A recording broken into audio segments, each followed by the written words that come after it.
સરની કામગીરી મુદ્દે જે ગેરરીતિઓ ધ્યાને આવી છે એ અંતર્ગત આજે અરવલ્લી જિલ્લા કોંગ્રેસ સમિતિ દ્વારા અરવલ્લીના કલેક્ટરશ્રીને એક આવેદનપત્ર આપવાનું છે, જેની અંદર અરવલ્લી જિલ્લામાં 12,323 મતદારો સામે વાંધા નોંધાવવામાં આવ્યા છે.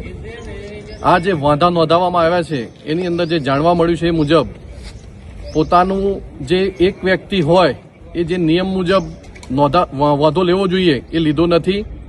4-5 વ્યક્તિઓ સાથે મળી અને એકી સાથે બધા બંડલના બંડલ વાંધા તરીકે રજૂ કર્યા છે અને એ જે સરની કામગીરી જે થવી જોઈએ એ નિષ્પક્ષપણે થતી નથી.